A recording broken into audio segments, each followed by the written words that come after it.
Achoo! Welcome back to the Histamine Revisited episode of the IBS Freedom Podcast. Did you like that little intro, Amy? Did that tickle your fancy? It did. It's funny too, because I usually, again, like when we release an episode, I'll like kind of listen casually to it just to kind of like, because sometimes the conversations has been like a little bit far away and I'm like, oh, I don't remember it like super intensely. So I'm like, I want to re-listen to this. But you know what episode was the last one I listened to that I just finished like before hopping on was the episode where you talked about that Subway girl, the Subway sandwich. Subway girl. Remember that you had like found an Instagram post about the Subway sandwich with the ranch dressing? That was the best. If anyone wants to just go immediately to this, go to the Candida Revisited, the part 1 of that conversation, and it's towards the end, I think, right? Go towards the end. It's like the last 5 minutes. It is worth every minute of that podcast. I was done. I listened to it 2 times, honestly. I was like, oh my God, this is too much. See, the one that I revisit sometimes is the sleep intro. Oh God, yeah. You didn't know I was going to have my mouth wide open and you were uncontrollably cracking up Right. and you were desperately trying to film this intro and it just didn't work because you were cracking up too much. That's the one that sometimes I revisit. Oh my God. But yes, now that you know that Amy is obsessed with me to the point where she goes back and re-listens to the episodes all the time. If you missed me so much, just call me on the phone, Amy. Let's get into the histamine business. Now, again, I'm going to say the same thing I said with Candida. So remember, we have another 2 episodes all about histamine and mast cells. Back in season 1, I forget what numbers they are. I meant to look it up, but I didn't. Just truth moment. So if you want even more of this information, go ahead and check those episodes out. We're going to be talking about some newer stuff, some newer research, and we're just going to be revisiting the conversation of histamine because honestly, that was 2 years ago. We probably have new tricks up our sleeves and new tips and tricks to share with you. So without further ado, do you want to maybe hit the ground running with that Lucy Mailing article and talk about the microbiome piece? Yeah, so I like took notes. So I'm hoping that this like is organized enough and you can hit the highlights, but definitely check out the article. So the article is called The Gut Bacteria That Produce Histamine in IBS Revealed, and it's by Lucy Mailing. It's on her website. Yep. And then the main thing in the article is that she's reviewing an article that had came out maybe like a year ago. And that article is called Histamine Production by the Gut Microbiota Induces Visceral Hyperaglesia, which we talked about last time. Which we've talked about recently in the visceral hypersensitivity episode. Kind of means like, isn't that the one that's like pain from normal, like an increased pain signaling from a normal gut function. So it's basically, again, like another way to kind of say visceral hypersensitivity, kind of a fancy way. And then, so it's called Histamine Production by the Gut Microbiota Induces Visceral Hyperaglesia through Histamine 4 receptor signaling in mice. So that's the title of the article. And essentially, like the key highlight of that article is that they found a particular microbe that seems to heavily produce histamine in the gut and induce abdominal pain.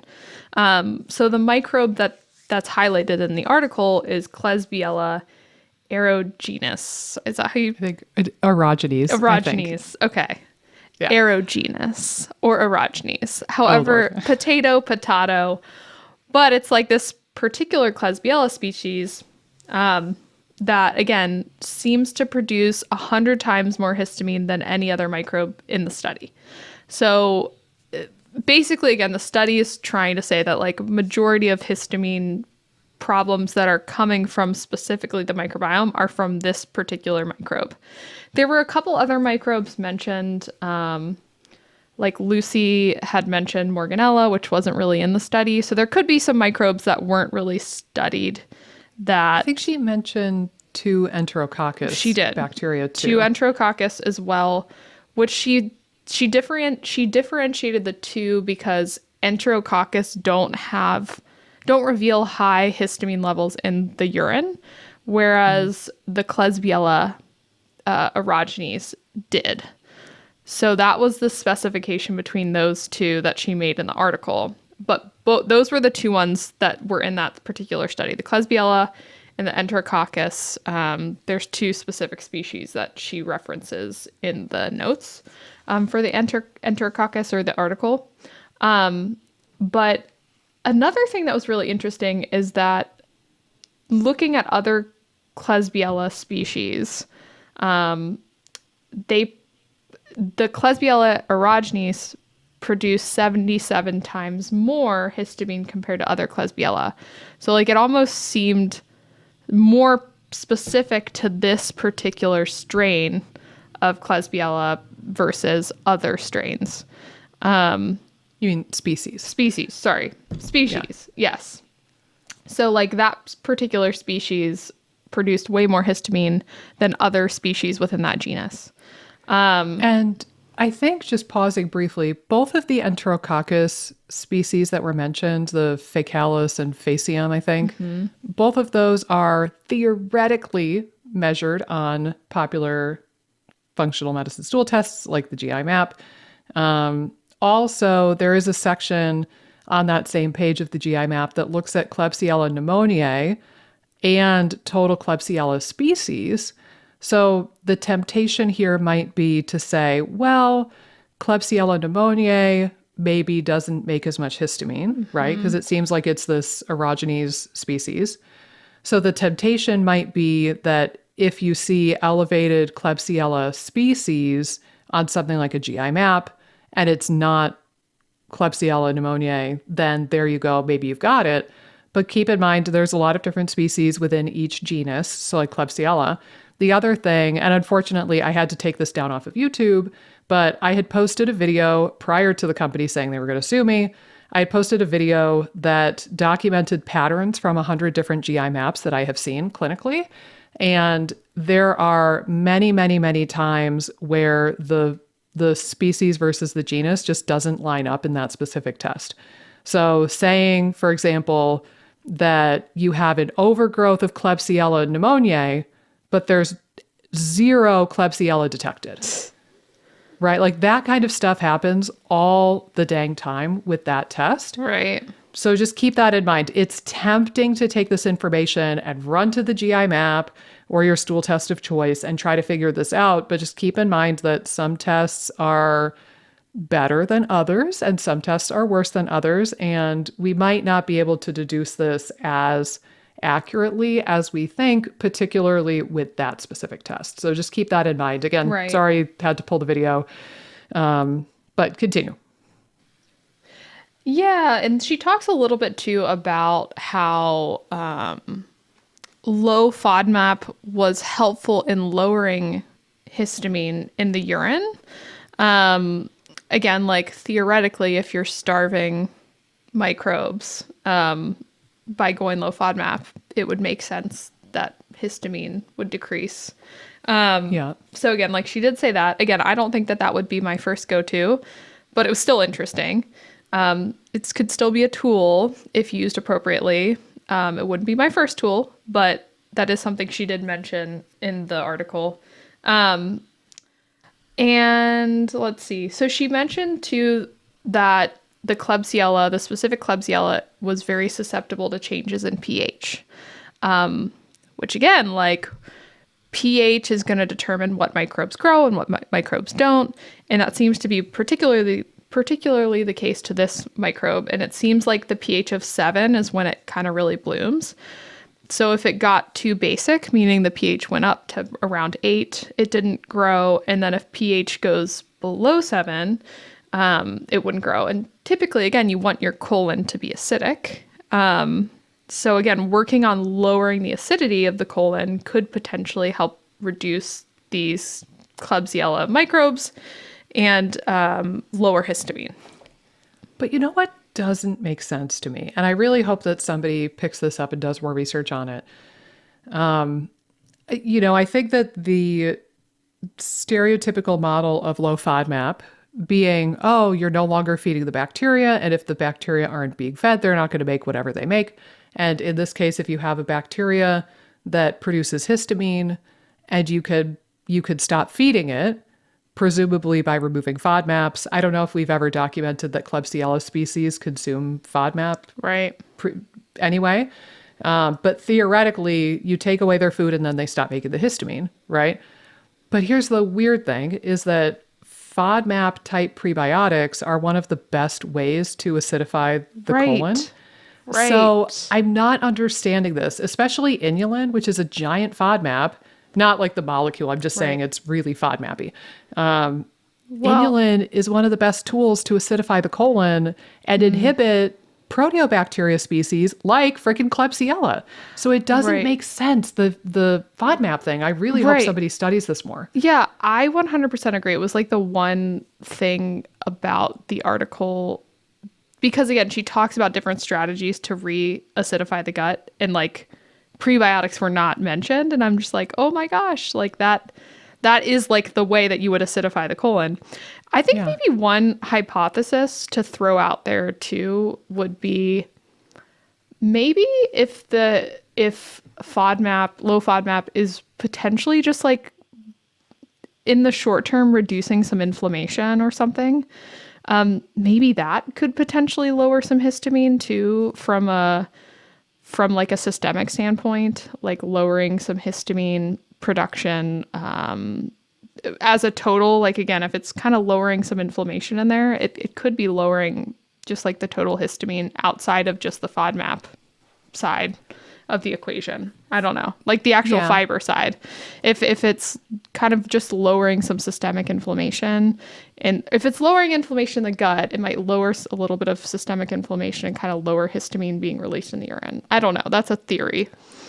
Yeah, I think that the inflammation link to it is worthy of exploration because again, we've talked a bit about mast cells release their histamine. They degranulate when they are triggered by an allergen or an inflammatory cytokine. And usually it's some combination of the two. There's some sort of inflammatory cytokine swimming around, and they get an allergen and an antibody, and everything kind of comes together. Like you're not going to degranulate mast cells with only one of those things. You need all of it to come together.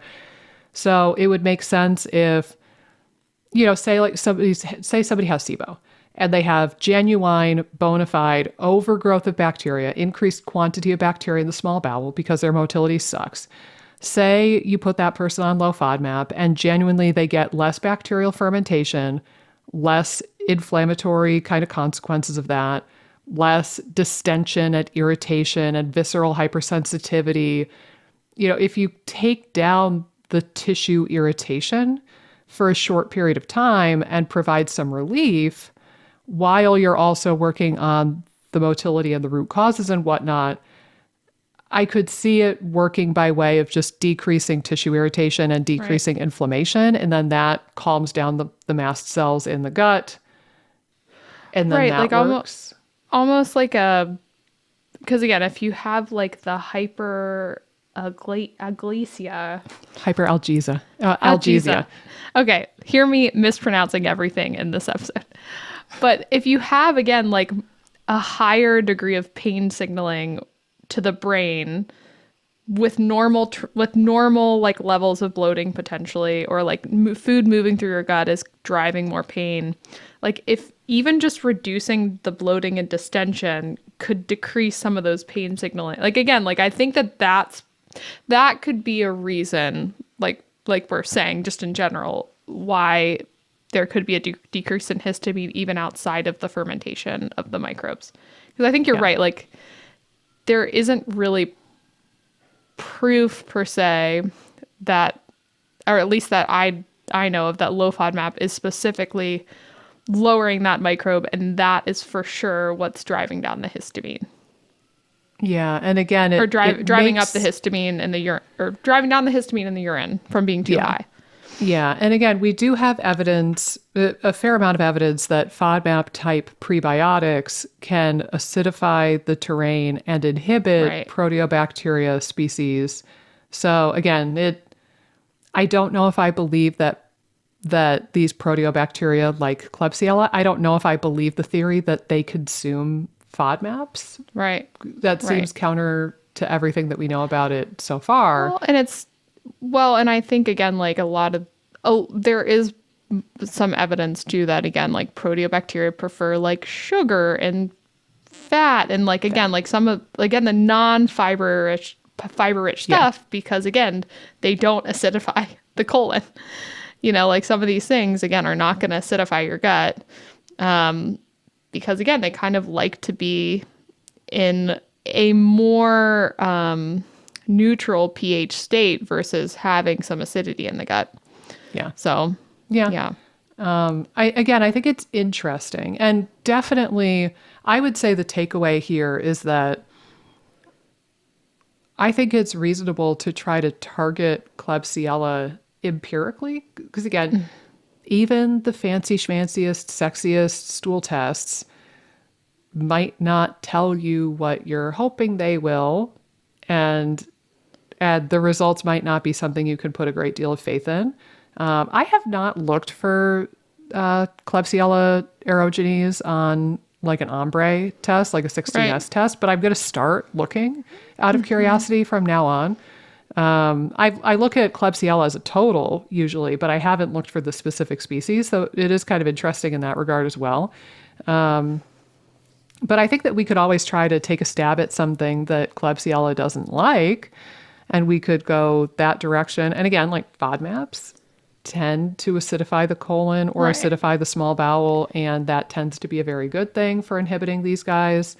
Certainly, Dr. Pimentel's angle, because remember too, to rewind, Dr. Pimentel's group has been stating for a couple of years, based off of their research with the Reimagine studies, they have been saying for a few years, the two bacteria that typically overgrow in SIBO are E. coli and Klebsiella. Yeah. That's the list. Those are the bad boogeymen. Very occasionally it's somebody else, but the majority of the time it's one of those two.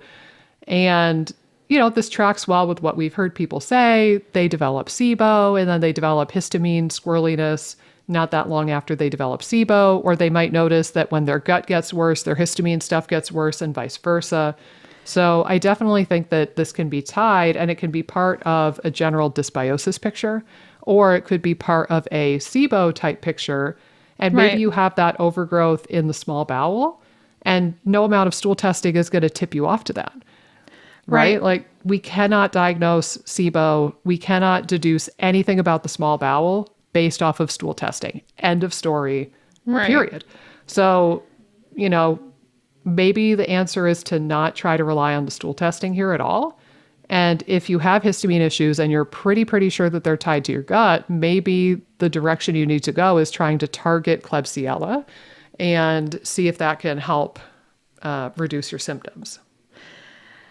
Yeah, it reminds me, like, again, this whole conversation reminds me a little bit of what we talked about with Jason Horlack, which is like sometimes you might have people whose like hypersensitivity or inflammation is so high that like if you throw fiber into the mix right out the gate, it can kind of irritate. Like eventually they might like adapt and their gut acidifies and things like that, but it can be like way more of a painful process versus doing some things that kind of decrease the distension, decrease the bloating, decrease some of the symptomology and like the hypersensitivity, and then you can kind of add in some of the fibers. Like I think again, like this whole discussion reminds me of that conversation of like there are going to be people that can go cop on some prebiotics, and I think it could be helpful for their histamine.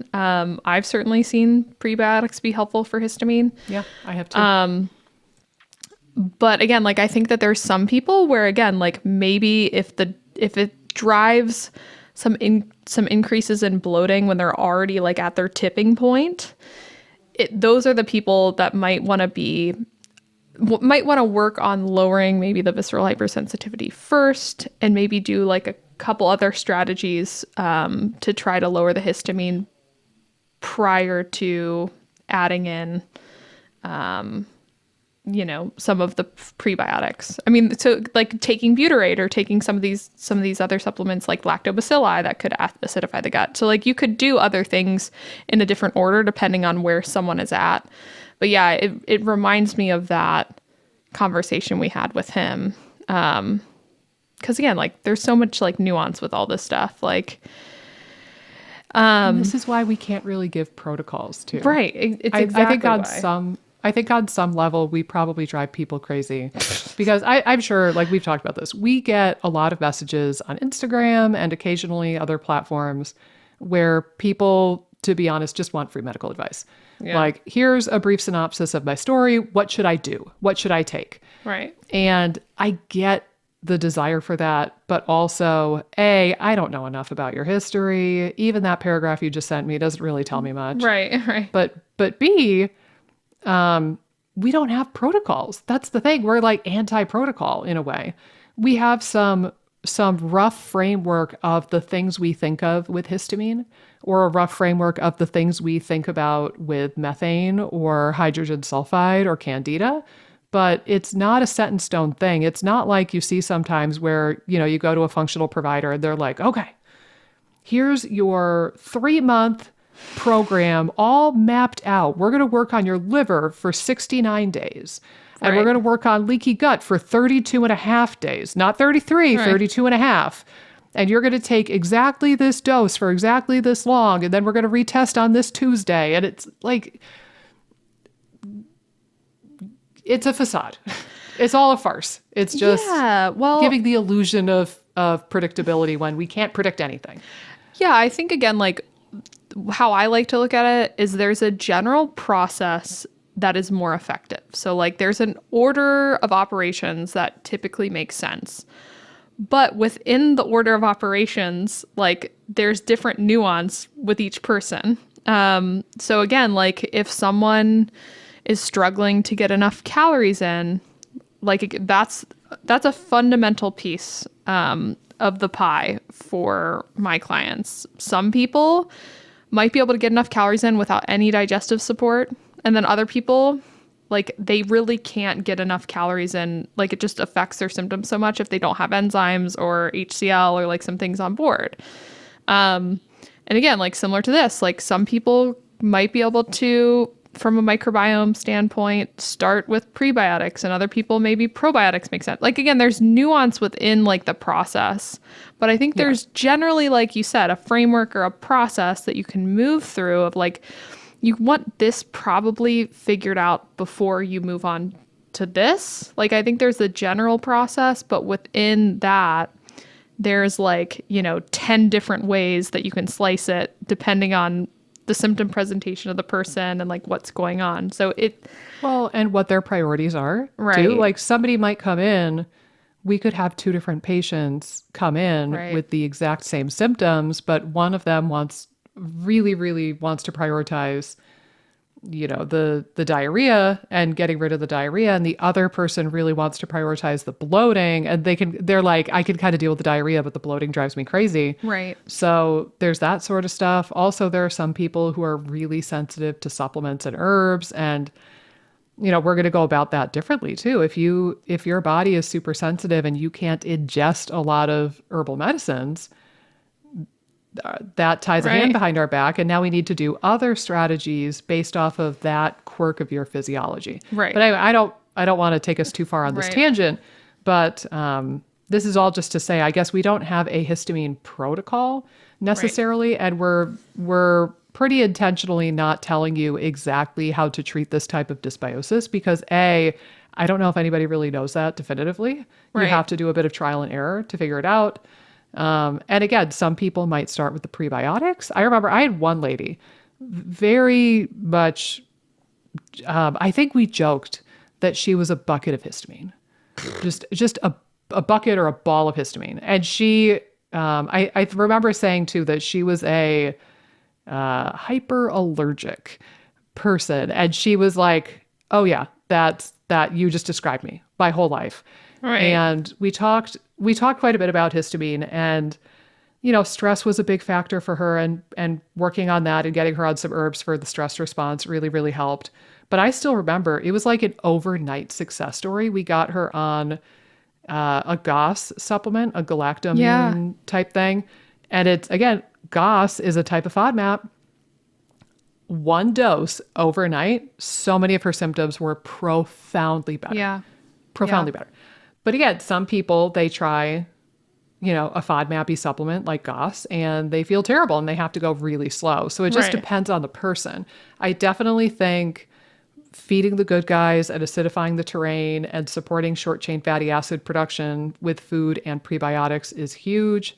I love that you mentioned things like lactobacilli, because lactobacilli make lactic acid, and that also decreases the pH. Yeah, but and those acidifies also are the terrain. histamine releasers. You know that? God. But again, I think again, like, I'm being sarcastic a bit. You segued beautifully, though. Could we just briefly talk about this? All of these resources on the internet that try to convince you that we know what bacteria produce histamine and which ones do not, just lies. All of it's a big crock of hooey. A lot of the research, when you actually get into this, a lot of the research when we're trying to figure out which bacteria and which strains make histamine and which ones do not, the vast majority of that research was done on two things, neither of which is a human body. You ready? Wine and sausage. Yeah. Like they'll put a culture of a bacteria in sausage and then they'll process the sausage however they do, and then they measure the histamine in the sausage. That's literally where a lot of the research is at. Right. So, you'll see well-intentioned blog posts and articles, and you'll see well-intentioned products that, have a probiotic that they claim is histamine-free or low in histamine. And I realize that some of those, like no histamine probiotics, I know that a lot of them, people swear by them, but also keep in mind the placebo effect. If I sell you a bottle of rice flour capsules and I tell you that they are a low histamine, or better yet, if I sold you a placebo bottle, but I labeled it as histamine degrading probiotics, ooh, doggy. So many of you would feel profoundly better, and you would be like, this is the miracle beyond miracle for all histamine stuff. Everybody needs to buy this. So just keep that in mind. I wonder how don't much... ruin it for the good folks. Well, yeah, I suppose so. I'm just kidding.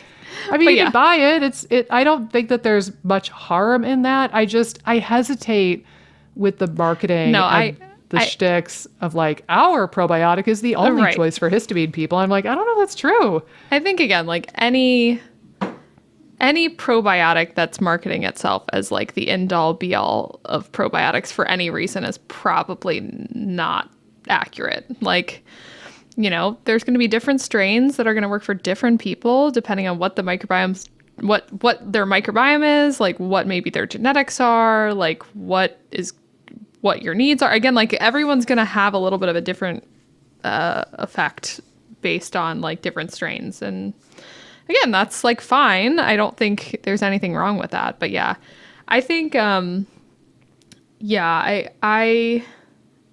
think the lactobacilli, it's a bummer that there's a lot of fear around that in the SIBO particular and like the histamine space, because again, like I think there could be probiotics that are more traditional strains like lactobacillus that are perfectly fine for SIBO and histamine, but people are kind of so freaked out by them. And again, maybe it's something that would really work for you. Like I wouldn't rule it out, but yeah, like it's interesting. The article, like obviously lactic acid's going to acidify the gut. Acid.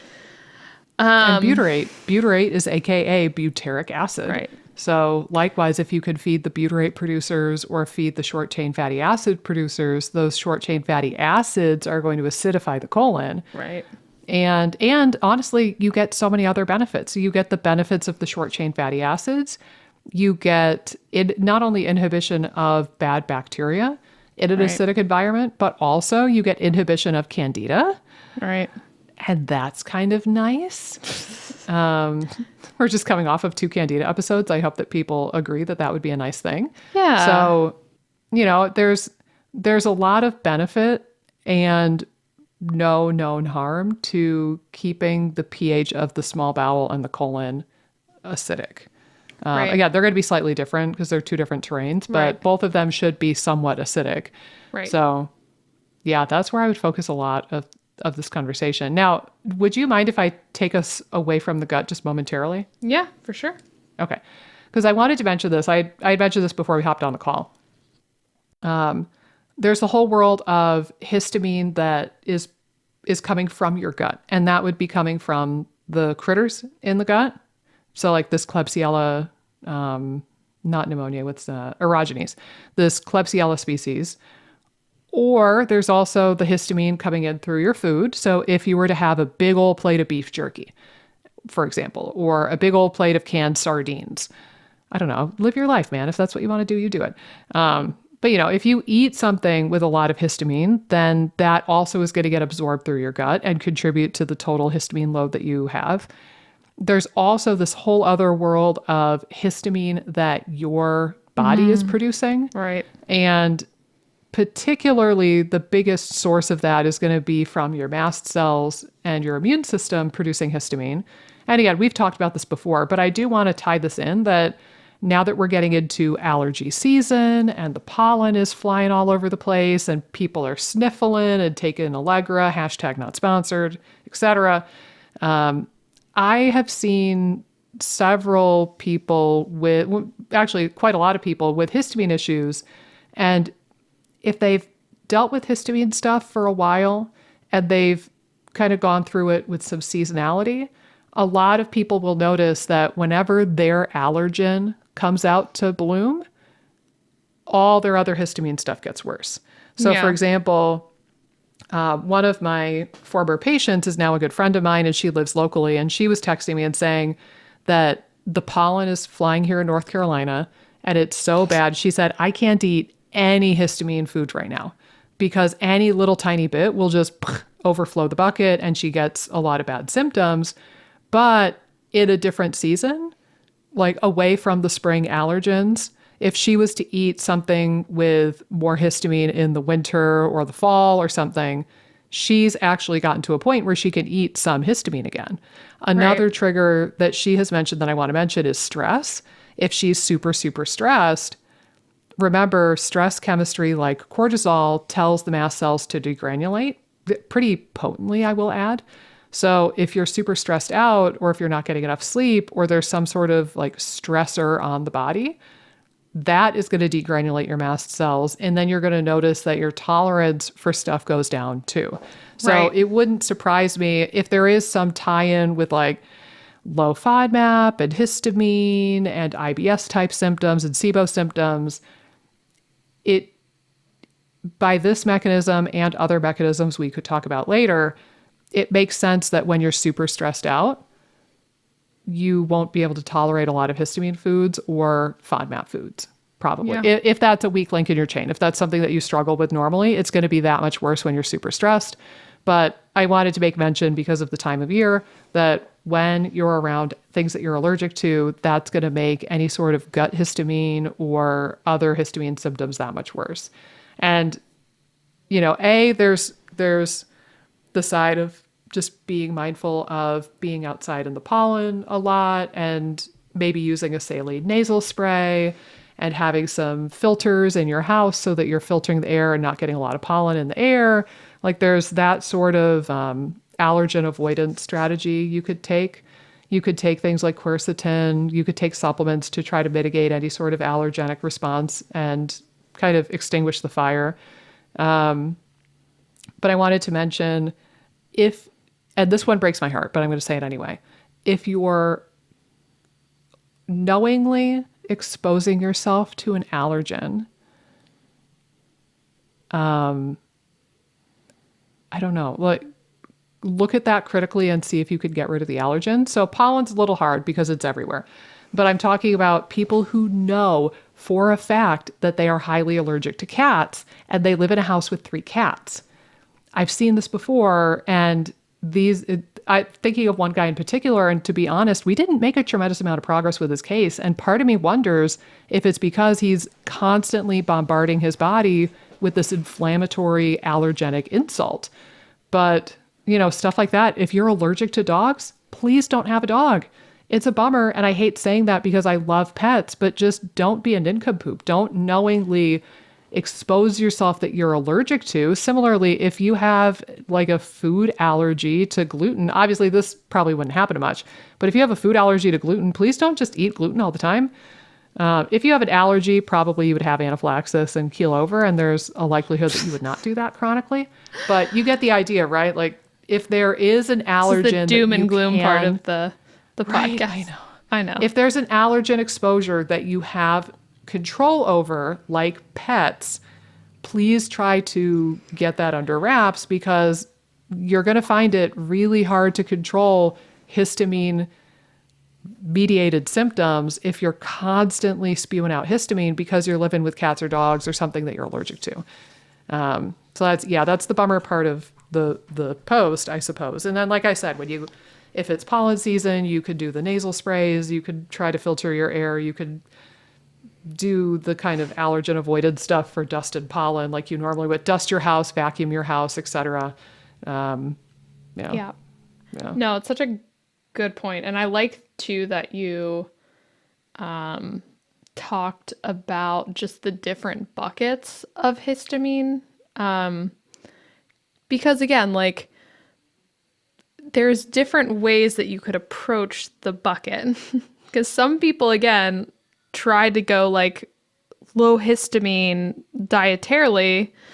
And again, we could talk about how like different lists are going to produce different foods that are high histamine and low histamine. And there's a lot of inconsistencies with the histamine. What are high histamine foods and what are low histamine foods varies depending on like the database used or the lists that are used.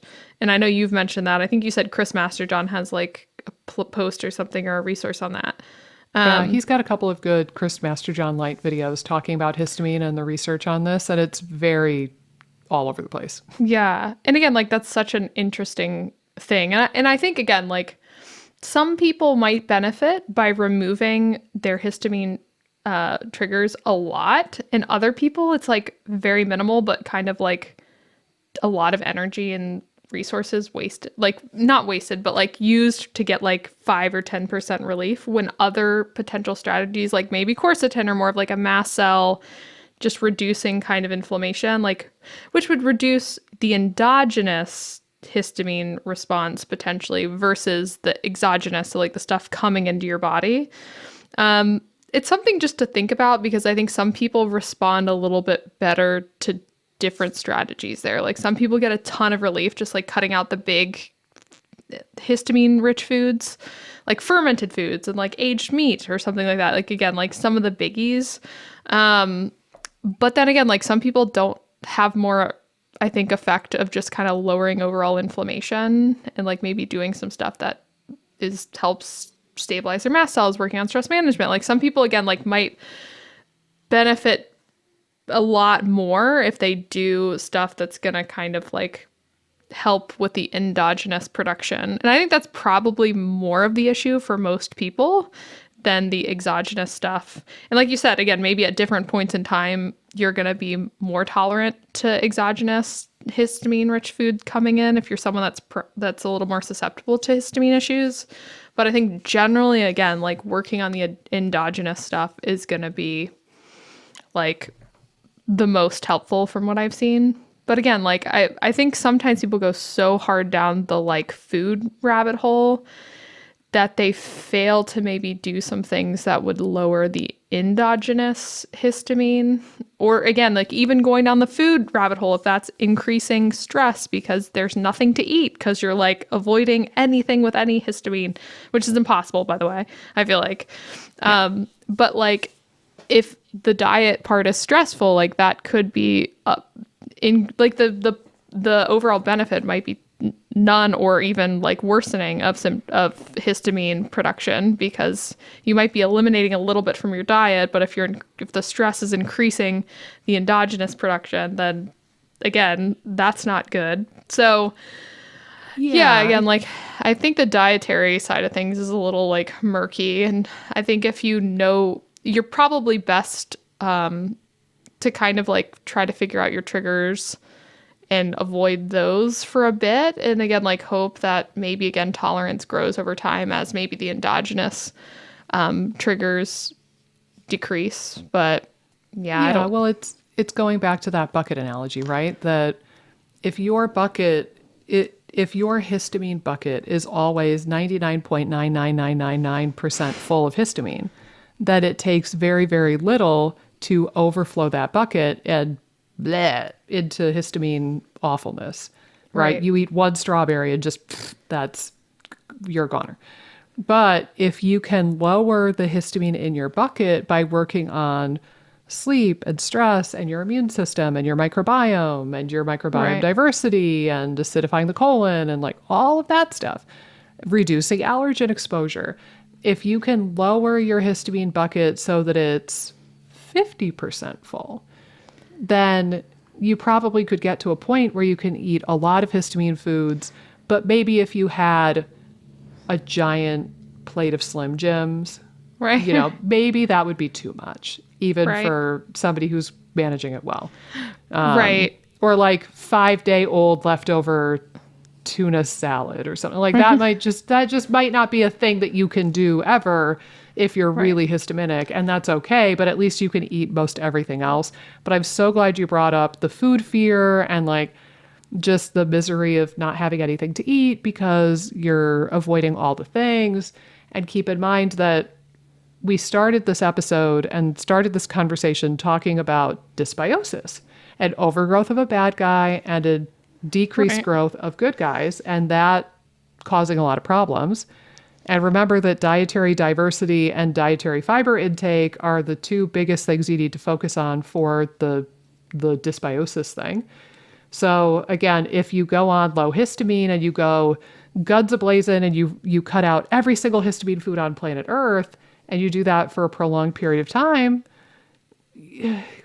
I mean, you're going to make dysbiosis worse. And then what if that means that you produce more histamine from your gut and now you've traded one for the other, but you're still in the sucky place, but now you don't have any food to eat, right? Right. Well, and I almost think it goes even deeper than that too. Like, not looking even beyond the microbiome piece, like what about the nutrition piece? Because we know like certain nutrients are going to be important for like histamine metabolism and like breaking histamine down and stabilizing mast cells. I mean, so again, like I think even like, oh, let's say you get deficient in B6 or vitamin C or like some of these nutrients that can kind of help with histamine issues. Like there's so many potential problems as the diet gets narrower and narrower. I think interesting too, like to sort of go back to the point of like, you don't want to be living in a house with like a dog that you're allergic to. Like if you know you have histamine issues and you're doing like intense like dietary restriction, but you're living with a dog, like I think sometimes not necessarily just that analogy, but like sometimes there's very like obvious pieces that would make a much bigger dent in your overall histamine load than removing like strawberries from your diet.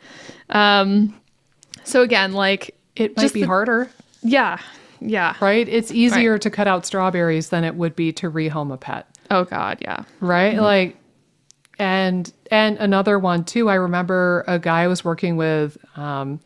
He honestly he had tried every test, every procedure, everything. He tried every supplement, everything. Honestly, he tried everything. right, And at one point when we worked together, I remember he brought up histamine and he asked if he should cut out histamine foods. And I was like, man, you're already down to like 12 foods. No, right, no. This is a bad idea. And a recurring theme that I tried to talk to him about, and I think thus far it landed on deaf ears, or even if he internalized the message, he has not taken action on it yet, unfortunately. But he lived with somebody, and it was a very stressful, toxic situation. And, we talked about how can we change this living situation so that you're Right. not around this very toxic, narcissistic energy vampire of a person, and how can we get that off your plate and change the home environment so you can get into rest and digest. But I remember talking about that multiple times, and it's like, okay, does it make more sense for this person to cut out 6 of his remaining 12 foods because they might have histamine? Or Right. does it, or does it Yeah. make more sense to rip off the Band-Aid, deal with the totally sucky, horrible, awful, painful thing, but get it over with, and then you can get to the other side and your poor body won't be so fried and you won't be producing as much histamine and you can actually tolerate your damn food again. I was in the camp of thinking the latter would be much more beneficial, but it's the old you can lead a horse to water, but you can't make him drink. I couldn't tell him that he had to do this thing to rectify his living situation. I could just suggest it and provide resources and hope that he takes action on it. But, sometimes this stuff is hard. That's the Right. sucky thing. It's easy to take a pill. It's relatively easy to cut stuff out of your diet. It's relatively easy to add stuff into your diet, but it's really hard to deal with crappy toxic relationships and, rehoming a pet that you really, really love or rehoming a pet that your spouse is really attached to. But I don't know, like at the end of the day, you've got to do what you've got to do. Right. Another one too that totally stinks when you find out about it, but you've just got to get through it is mold. Oh Mold yeah. is a huge, huge triggering inflammatory stressor on the body, and it's a huge trigger for histamine issues specifically. Yeah. So, does anybody in their right mind want to find out that their house has mold? No. But would you rather find out and then take care of it and then be on the other side of it and recover and feel better? Right. I mean, I think so. Yeah. Yeah. We have an episode about mold, for the record. I think it's 106. Yeah. We I heard you use the term energy vampire. Do you watch that show, What We Do in the Shadows? What? No, I didn't know that this Okay. was a show. I just heard the term once upon a time and thought it was a great term. No, there's a show called What We Do in the Shadows, and you'd probably actually like really like it. There's a movie, but then they made a show, and like it's essentially like these vampires that live in New York City, and they're like still dressed like Transylvanian, so like we're walking Okay. around modern day. But there's like normal vampires that drink the blood, but then they have like the energy vampire who no one likes. But like his whole thing is like he'll talk to you about boring things and then like zap your energy. So like he's just so boring. Like he'll go and like talk to you, and then that's how he doesn't suck blood. He gets energy from like boring people essentially to death. So like in the Okay. show, he's an energy vampire, and his name's Okay. Colin Robinson in the show. Okay. I will have to Google the show. I've never heard of it. Yeah, it's yeah, pretty. It's pretty. It's funny. It's pretty good. Armand and I watch it. See, when I think of energy vampires, I could be bored. I don't know. I'm pretty good at being bored. I grew up in the middle of nowhere and I'm an only child. So I'm pretty good at just being bored and twiddling my thumbs. But also, I'm extroverted and awkward enough that if I am bored and you're droning on, I will make awkward conversation and I will try to redirect the conversation awkwardly. And I have no qualms doing that. So I feel like the energy vampire in this case wouldn't work on me. When I say energy vampire, I mean somebody who is really nasty or really bitchy or just constantly complaining.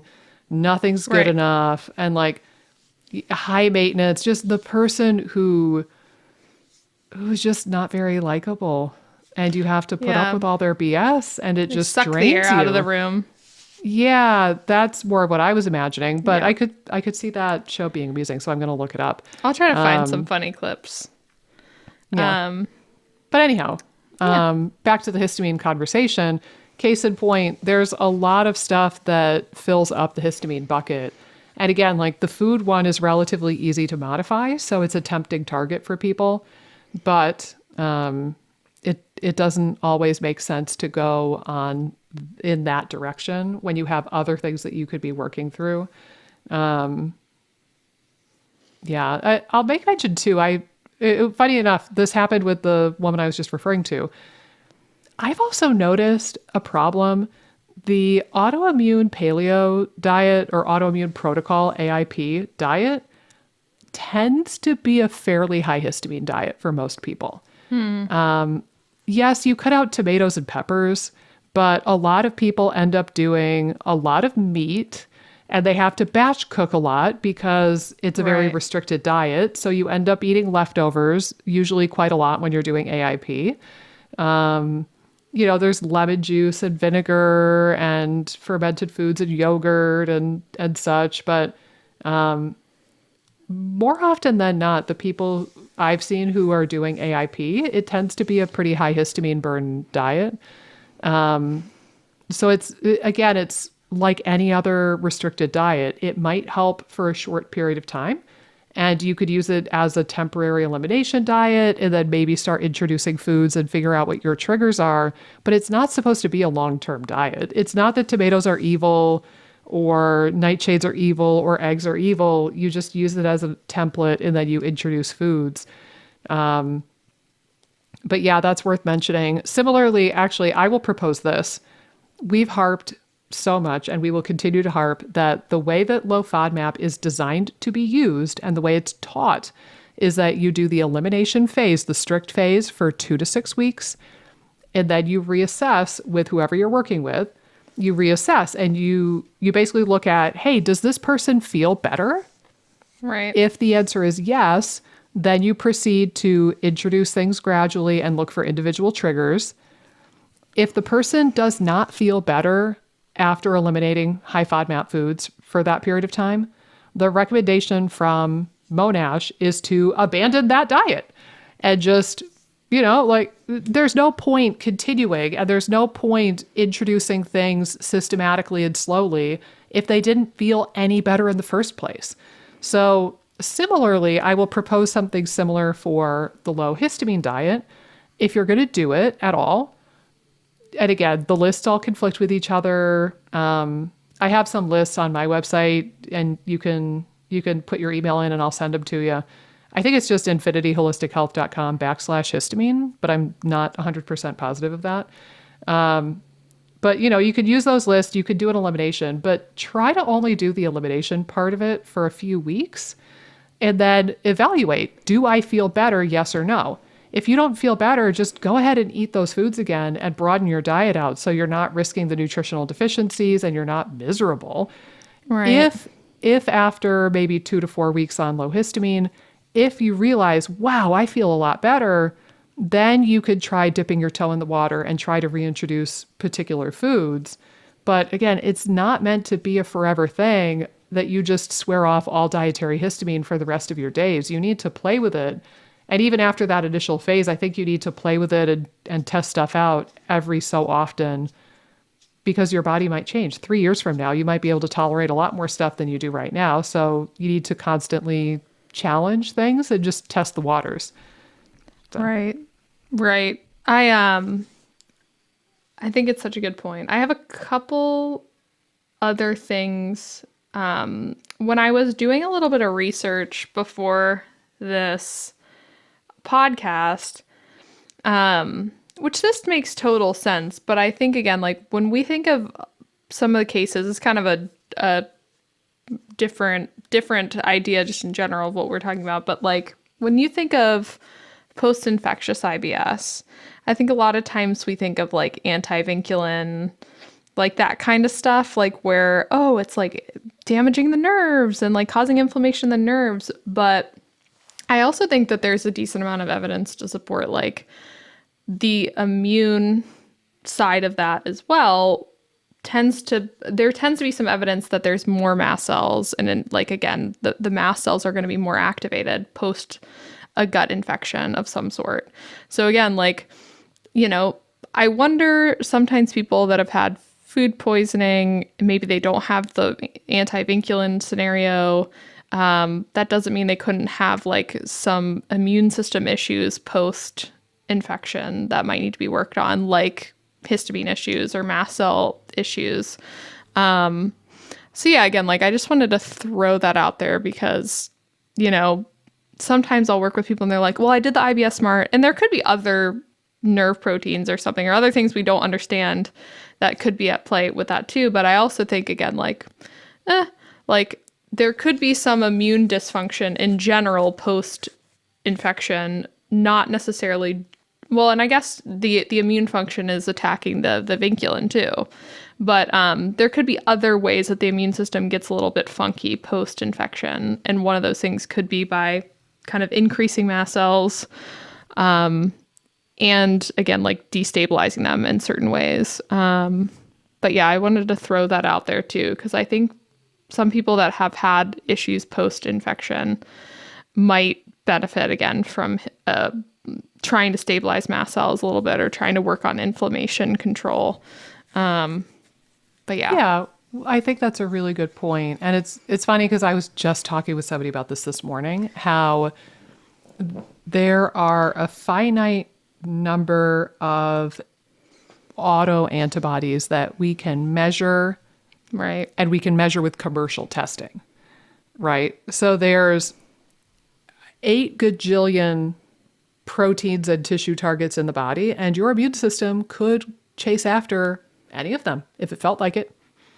Right. Like, there's no law that your body has to attack TPO and only TPO if it's Right. going to attack the thyroid. There's a lot of other juicy stuff in the thyroid hanging out, waiting to be attacked. Who's to say it's always going to be TPO antibodies and not something else, or thyroglobulin antibodies or whatever? Right. But, for whatever reason, TPO antibodies and thyroglobulin antibodies are seemingly the most common with autoimmune thyroiditis. They are tests that we happen to have developed into commercial testing and are readily available and reasonably priced, and therefore that's what everybody gets measured. But there are a million gajillion tissue targets. There are some tissue targets that we can measure those antibodies in research, but we can't measure them commercially yet. One such example, years ago, I spoke with a woman, and based on her symptoms, I really thought that she had autoimmunity to progesterone. Like Yeah, all of I had a client like that too. Yeah, like all of her stuff was just in the back half of her cycle. It seemed to really peak when progesterone would peak in a cycle. And it was every single month. And I looked it up. This was several years ago, but I looked it up. There are research articles about anti-progesterone antibodies being a thing, but I couldn't find a single commercial laboratory that offered that testing. So there's also that. There's gajillions of tissue targets and theoretically antibody potential. There's a much smaller group that we can measure in like the research setting, or we could just measure period. And then there's a smaller group that we're able to measure in a commercial setting and like available to the general public. And what you described with antivinculin is the same thing. Right. It's great that we have this test. It's wonderful. It's stupendous. And we know a lot more because of this type of research and this type of testing. But who's to say it's always going to be vinculin? 10 years from now, we might discover some other tissue target on those migrating motor complex nerves, and it could be another thing that we just don't know right now. So, I could see post-infectious leading to histamine issues. Because remember that when we talk about inflammation, you can loosely translate that to immune activation. Right. And the immune system can be activated in a number of different ways, one of which is this like mast cell histamine, Th2 polarized kind of situation. Right. So, yeah, I could see that. Yeah, and the only other like thing, and maybe I feel like we talked through a little bit the other episodes about different things that could help. We could touch on that, but I wanted to say too, like, it's funny you bring up progesterone. It's funny too, like that specific situation. I had a client who was working with another doctor and they thought that she was having autoimmune disease with the progesterone.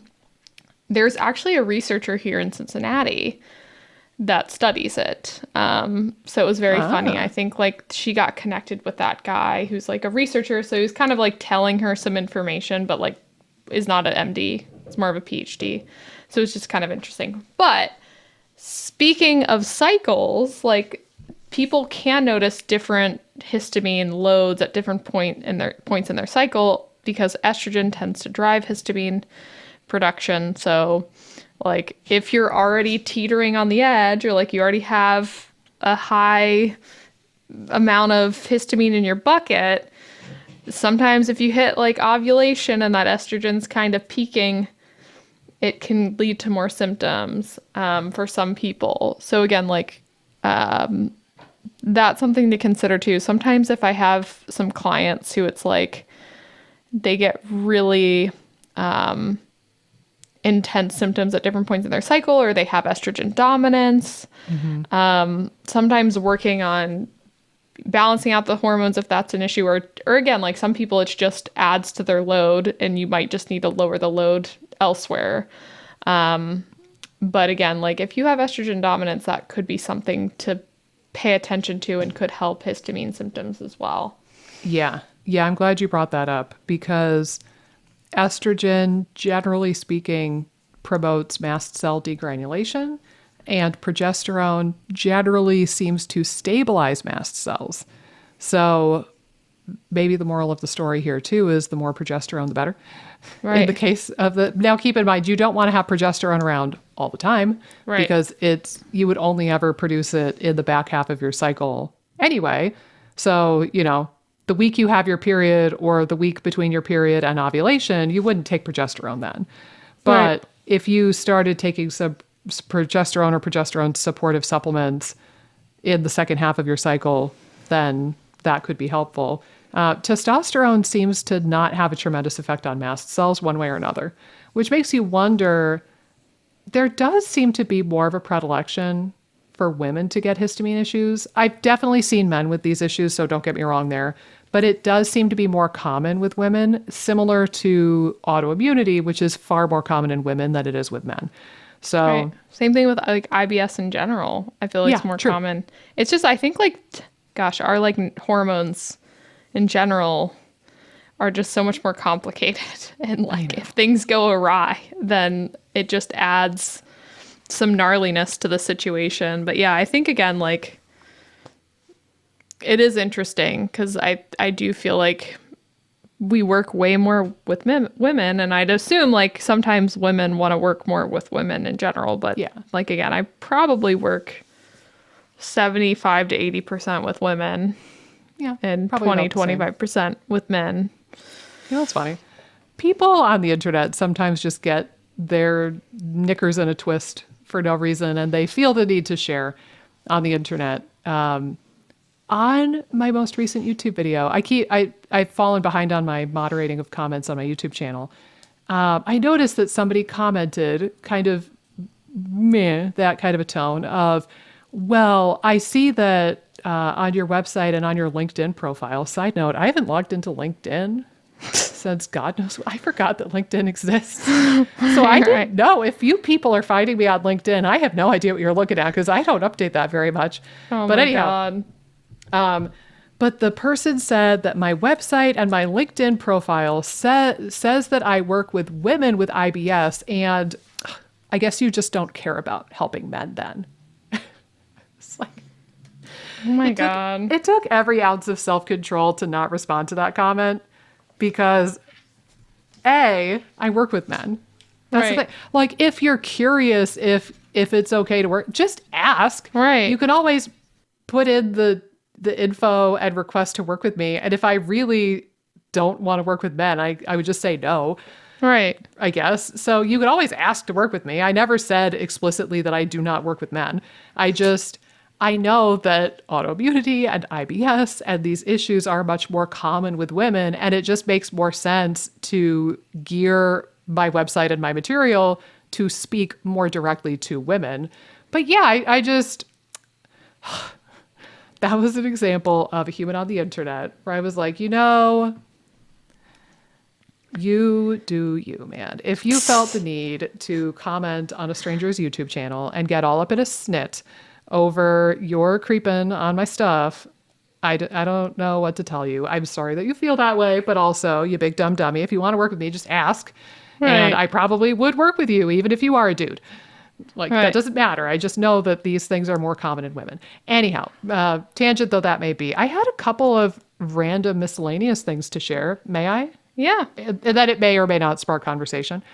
So, a full hour in, is a good time to mention that histamine is necessary for human life. And without histamine, you probably wouldn't do so hot and you would die. So it's important to acknowledge that mast cells are not bad. Histamine is not bad. They are not some bad evil boogeyman that you need to whack down. They're a normal part of your body, and the goal is to live in symbiosis with your mast cells and with a normal physiologic amount of histamine. But one example, so histamine is a neurotransmitter, as one example. Histamine signaling is involved in the production of stomach acid in the stomach, so that's kind of cool. Also, this was interesting. I tried to go on PubMed and find new articles so that we could talk about fresh research for this episode, and I didn't get very far, but I found a couple that I thought were interesting to noodle on. I did not read this, but I'm going to read the title because the title is enough for me. 2023, it's brand spanking new. They said, the title is, Histamine signaling is essential for tissue macrophage differentiation and suppression of bacterial overgrowth in the stomach. That's an interesting one. Yeah. So it makes you wonder, in theory, if you go too aggressive trying to hammer the snot out of histamine, is that a good thing? Or if I don't know if the implication here is that if you take antihistamines or H2 blockers chronically, if that could be problematic and cause bacterial overgrowth in the stomach. I don't know if I'm comfortable making that claim. And again, I didn't even get to read the article. I just pulled it so that I could read it.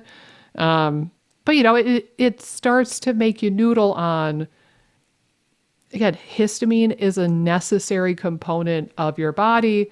And the goal probably shouldn't be to just get rid of it entirely. The goal is to have some sort of symbiosis and to have a normal amount of the damn stuff. So food for thought.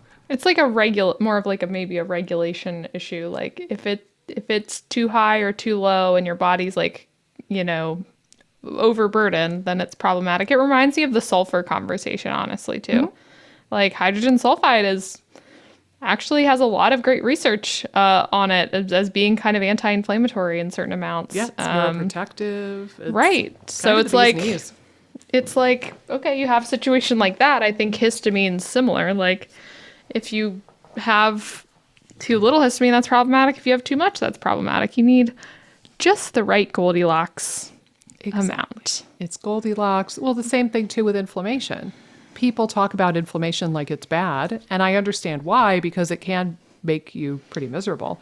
But also, if you didn't have the ability to launch an inflammatory response, you would die almost immediately because your immune system wouldn't work and you wouldn't defend yourself against any pathogen or any injury, and it would take almost nothing to kill you at that point. So I don't want us to get in this world of like, inflammation is bad, histamine is bad, candida is bad, bacteria is bad, everything is bad, because that's almost never true. Right.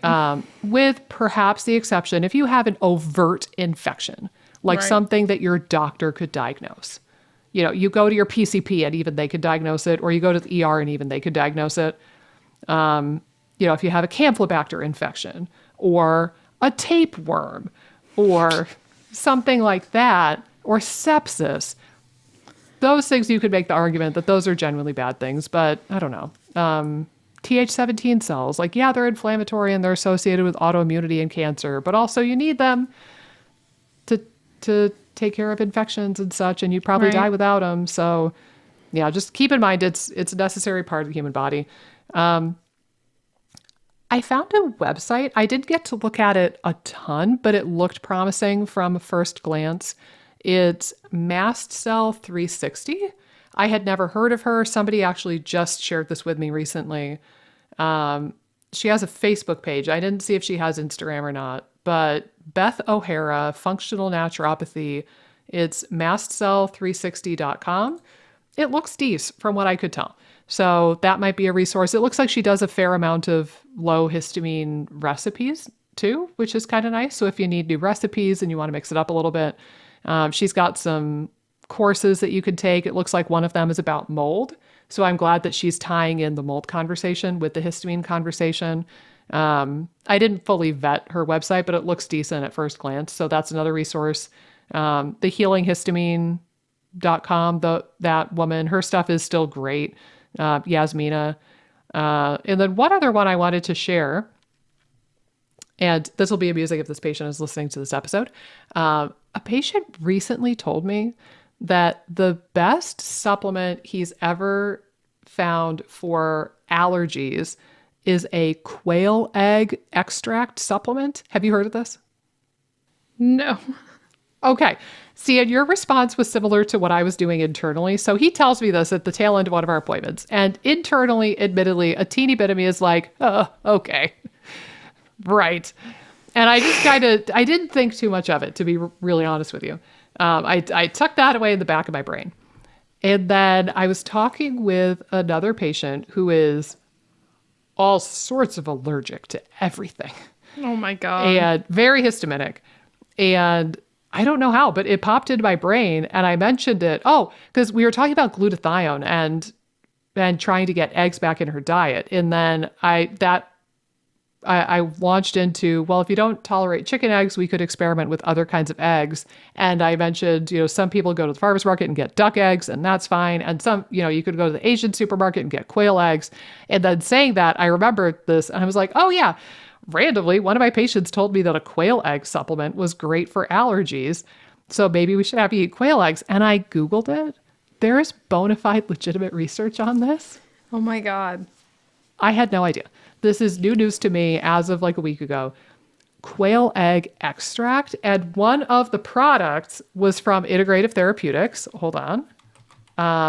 Again, this is all news to me. I had no idea. Integrative Therapeutics, all clear, but it's spelled weird. It's ALLQLEAR. And it's a chewable berry flavored thing. And it's got this weird quail egg extract in it. But I kid you not, there are bona fide research articles. Here's one, 2014. A proprietary blend of quail egg for the attenuation of nasal provocation with a standardized allergenic challenge, a randomized double-blind placebo-controlled study. Wow. What? That's pretty bona fide. I didn't read the article yet, but I pulled it up to read later. Another one, 2018. Quail egg homogenate alleviates food allergy-induced eosinophilic esophagitis-like disease through modulation of PAR2 transduction pathway in peanut-sensitized mice. What? So anyway, quail egg extract. Whoa. That might be something for some of our more allergenically prone folks to do. I don't know. I mean, by all means, do the quercetin, the luteolin, Nettles, vitamin C, Dow, riboflavin for Dow support. You could do all those things too, but this might be one to look into. Not going to lie. Yeah, for sure. Paint me for intrigued. Sure. That's cool. So that's my random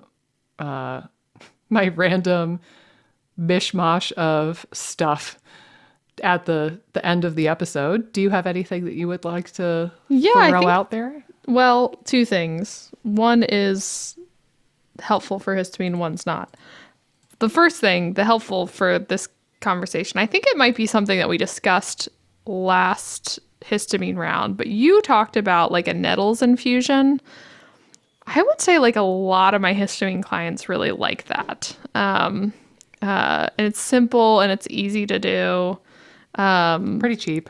Right. Pretty cheap. Again, I typically really like nettles with clients. I hadn't really done that prior to us talking about it in last episode. So I like that as like a simple, easy way to just like support histamine without like going kind of incorporating it in dietarily versus like supplementally. Mm-hmm. I think like it's always nice to have some options like that. Versus relying so heavily on supplements sometimes. But the second thing, because I had mentioned Goldilocks, it jarred my memory. Have you seen the new Puss in Boots movie?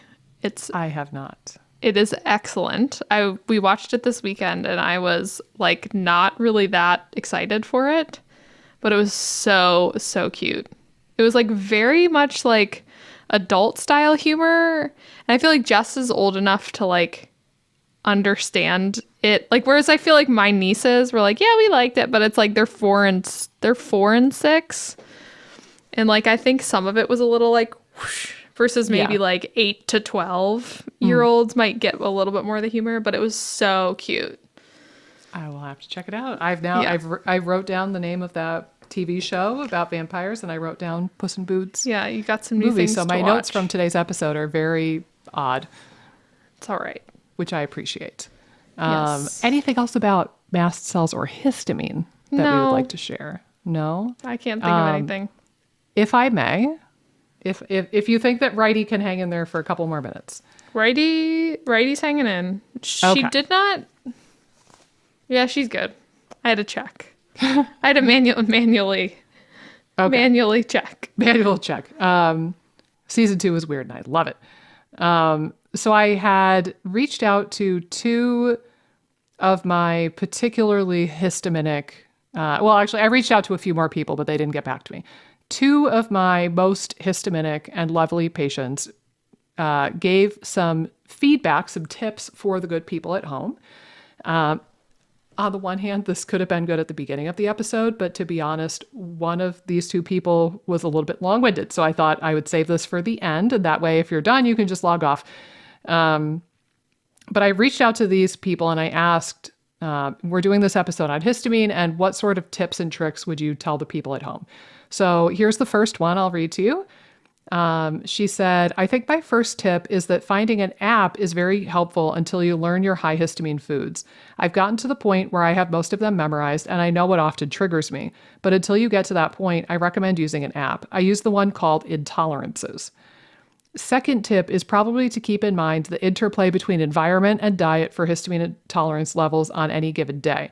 When there are pollens in the air that I'm allergic to, or if I'm in a house with a cat, I have to eat much lower histamine to avoid getting sick than when those environmental situations are not at play. So that's message from 1. So again, stuff that we talked about. All right, here's the one that's a little bit long-winded. Bless her heart. She really wanted to be helpful, and I appreciate that. So, okay, so here's what she said. This will be a couple minutes. Hey, sweets. This really isn't in any particular order. As soon as you, the patient, recognize this isn't normal or begin getting uneasy feelings about how things are progressing, I think it would be helpful to take some of the tips below. 1, keep some type of journal, especially if you're seeing a number of doctors or having tests and blood work, etc. Dates of appointments, doctor's names, symptoms, details of the appointment, medications. Depending on how long this has been going on, you could end up with a lot of info that at some time could be helpful to the right medical provider. 2, keep a good record of any type of reaction to medications and especially to foods. Could be groups of food like milk-based or gluten foods. It could be individual foods, egg, beef, oranges, tomatoes, seafood, etc. For a time, I thought I was going nuts because no one was asking about or mentioning anything to me about histamines. But luckily, you will see a provider that sees the foods you're not tolerating or actually makes you very sick and hopefully will find answers. 3, when histamines are first mentioned as an issue, let me tell you, it was horribly overwhelming to me. All of a sudden, food had become a mortal enemy, and it was impossible for me to figure this out, as well as cook for myself at that particular time. This particular patient was very, very, very sick when I first saw her. I was saying she came in a walker, and not because she was injured or especially old. She just was that weak and compromised. Continuing. So I believe her when she says she had a hard time cooking for herself even. To make matters worse, these huge lists of high histamine foods that were not all the same. I literally lost it until Dr. D suggested I get in touch with a personal chef who understands and lives with histamine issues. It was so worth the money we spent for this wonderful chef to buy the ingredients, come to my home, prepare and freeze individual meals that were safe. It took several months, but I began getting nutrients out of the food, plus finally beginning to gain some weight, had gotten into the low 90s. That woman sadly moved. So we used to have this personal chef in the Triangle area who has histamine intolerance issues and SIBO and all sorts of stuff herself. And she could handle any sort of diet that I threw her. So I used to send clients to her pretty regularly.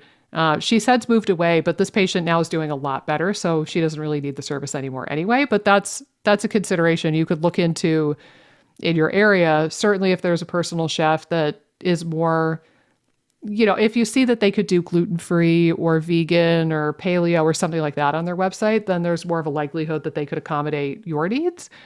If it's like a standard personal chef situation and it looks like they just do normal food for normal people with all the allergens, then maybe they won't be able to accommodate.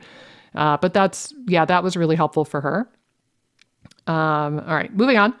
4, if you or your provider suspect that you have some type of mast cell disease, I recommend you order ASAP the book by Lawrence Afrin, Never Bet Against Occam. Occam is spelled Occam.